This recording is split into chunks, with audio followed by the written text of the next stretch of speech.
Shalom Akiyam and Akawatayam. This is part three.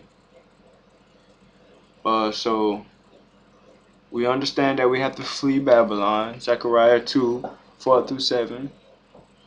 And when we flee Babylon, we understand that Judea is given a specific order from the Messiah to flee from Judea and go into the mountains when they see the abomination of desolation set in the holy place. That's Matthew 24:15. So it would make sense to go to Judea until the abomination of desolation is set up, so you will have a specific time of when you should go into the wilderness. And then you're in Judea because in Matthew 24:13, the Messiah was only speaking to those who be in Judea. He didn't say everybody in the whole world. He said those who be in Judea. It would be my in best intentions of your life and safety if you went to Judea after you flee from Babylon. That's in Israel, the southern part of Israel. It would be your best interest to go there before you have to go into the wilderness, which is the wilderness of Sinai, where the Most High will plead with us face to face. Precepts for that is Ezekiel 20:33-38 and Enoch 1:1-4. Those are precepts for that wilderness. And you know we're going to be protected while we're in that wilderness by the Most High while He takes us through that purging process. And precept for that is Revelations 12:6 and Revelations 12, let's say 14-16. Or 14-17. So the safe place is the wilderness of Sinai, but then Sinai is guarded up. So when we're in Judea and the Most High and the Messiah tells us to flee when we see the abomination of desolation, where do we go if Sinai is guarded up by a Saudi Arabian government?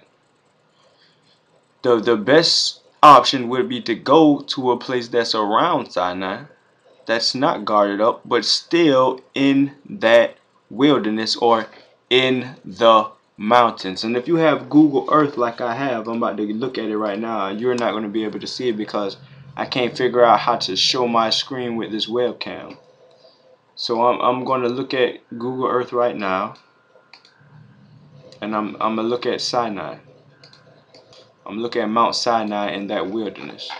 It's in Saudi Arabia. It's in Elim. Elim is where our people were dwelling in the wilderness. Now Ezekiel 20:33-38 says He's going to bring us into the wilderness of the people. Basically a wilderness where our people were living or camping. If we go to Exodus 15:27, it says this. And they came to Elim, where were 12 wells of water, and 60, which is 60, and 10 or 7, altogether 70 palm trees, and they encamped there by the waters. So our people lived in Elim. They lived in Elim by the Red Sea, and Elim is mountains, is mountains, and it says here in Numbers 33:9, and they removed from Marah and came unto Elim, and in Elim were 12 fountains of water, and 70 palm trees, and they pitched there. And it says there in the next verse, and they removed from Elim and encamped by the Red Sea. So our people were living in Elim by the water, by the Red Sea. And if we look at the Google map, I wish I could show you, Elim is completely surrounded by mountains, and it's right there by the Red Sea. So the Messiah said, those who be in Judea, flee into the mountains. Elim is completely surrounded by mountains. It's mountains and valleys with a tree here or there.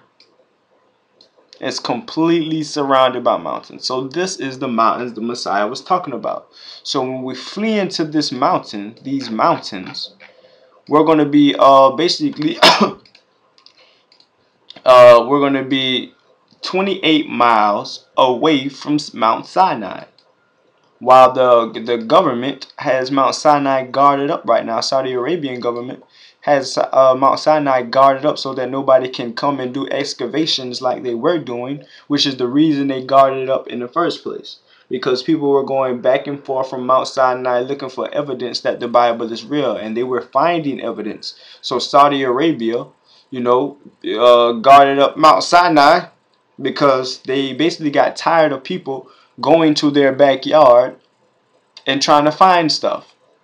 Like if we had a house and we had a backyard and people we didn't know just went back and forth out of our backyard, we won't want to guard our backyard up too. So this is what Saudi Arabia did at Mount Sinai. But they did not guard up Elim, which is a wilderness that is just mountains. So when we flee from Judea, we go into the mountains. Elim is mountains. So that makes sense. So now while we're in Elim, we're going to wait for the Most High to come down on Sinai. Then we go to Sinai. Then the Most High pleads with us face to face at Sinai. But like I said in the first video, if you doubt me, do not follow me. If you have your own way to go, go your way. I'm not forcing you. I'm just telling you my destination, why I chose it, and which scriptures led me to believe this destination. So I'm using scripture all through this. I'm using scripture. Like every single one of my destinations, I use scripture. Every single one of my destinations, I use scripture. And if you notice in Revelations 12, the woman flees into the wilderness. Satan can't mess with her. So Satan go mess with everybody else. That's the tribulation. So these people are going to be in the wilderness while tribulation is going on. And they're not going to be affected by tribulation.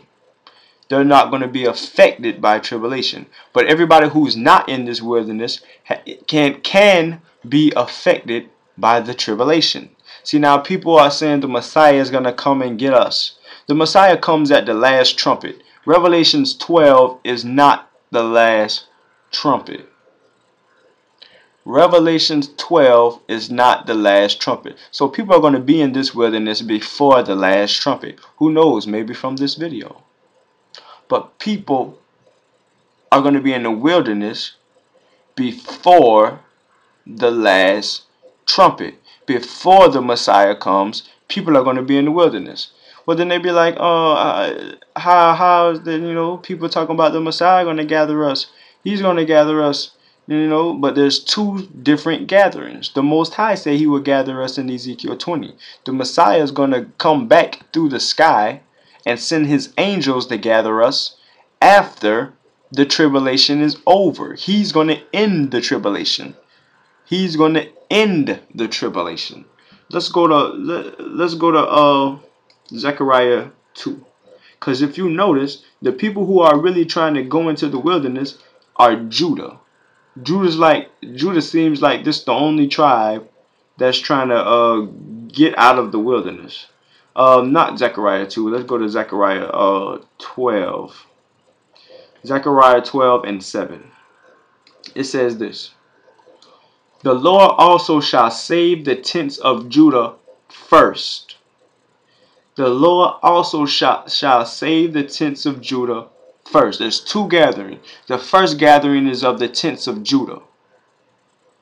It says tents. Tents are basically places that we dwell in, which are not our actual homes. So we're going to be in tents when the Most High saves us first. And it says that the glory of the house of David and the glory of the inhabitants of Jerusalem do not magnify themselves against Judah. So this means the inhabitants of Jerusalem will not magnify themselves against Judah. So there's going to be people in Jerusalem who are not Judah, who are not Judah, who will basically try to magnify themselves against Judah, but the Most High will save Judah first in that wilderness where he plead with them face to face, and then they come up against Jerusalem, and they're going to fight for it. and they're going to fight for Jerusalem so that those people in Jerusalem do not magnify themselves against us. Let's get the script where we will fight for Jerusalem. Zechariah 14:14, it says this, and Judah also shall fight at Jerusalem. Judah also shall fight at Jerusalem. So when we come out of this wilderness, we're going to be ready for war, and we're going to fight for our land. This is, and Judah, is Zechariah 14:14, and Judah also shall fight at Jerusalem, and the wealth of all the heathen round about shall be gathered together, gold and silver and apparel in great abundance. And great abundance. So we're gonna fight at Jerusalem for Jerusalem. And it says the Most High will basically save the tents of Judah first. That's that first gathering at Mount Sinai. And you can see for yourself. You can see for yourself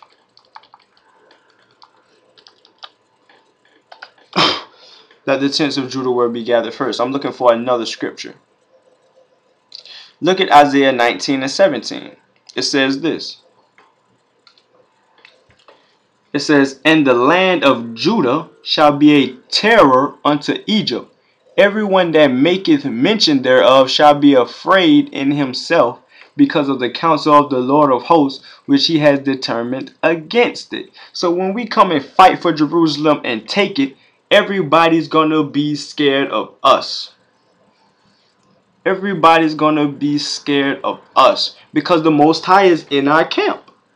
The Most High is fighting against people for us. People are going to be scared. People are going to be terrified. We're going to come up out of the woodwork. And we're going to come straight to Jerusalem and take it over. And then everybody else is going to be terrified because we're going to have Christ as our King, the Most High as our God, and we're going to be righteous, not breaking the law. And we're going to come in the name of righteousness, which these people are not coming in the name of righteousness. Therefore, they're against us already before we even come out of the wilderness. So they know they're not in the right. So when people who come in the right with the power of the Most High come, they're going to be scared. They're going to be scared. They're going to be terrified. And it says Isaiah 60:12. All nations that do not serve us are going to be utterly wasted. Isaiah 49:22-23. Gentiles are going to be our butlers and maids. And they're going to have to bow down and kiss our feet. You know? Revelations 3:9. You know, the Most High, the Messiah said the people who say they are Jews and not Jews are going to have to bow down and worship us. We're going to take Jerusalem from these Jewish people. We're going to take Jerusalem. We're going to take Jerusalem. The Most High tell you we're going to have another war, being the Jews, the true Jews having a war in these last days. But we're going to have to come up out of that wilderness. So brothers and sisters, this is the final video of my destination, and it's showing you the outcome of the destination, and I'm using scripture. I'm using scripture. I'm not saying go to this place because it's probably safe. I'm not saying go into this place, endure through the tribulation and hope the Messiah save you. I'm saying go to where the Most High is, and he's going to protect you through the tribulation. And after the tribulation over, he's going to bring you into the land, and we're going to fight for it, and we're going to win. And we're going to win to the point that we're probably not going to lose any brother in this battle. We're probably not going to lose any brother. Every brother going to be alive at the beginning of the war to the end of the war. And we're just going to take our city. It's ours now. But we just have to follow the Most High's word. Because he put a spirit in us that he can make one of us get strong in the word and in the spirit and just go to Jerusalem and take it now. But he has a plan that we have to follow. But shalom, akayam, akawatayam. Love your brothers and sisters. We all family. The Jews gonna rise first.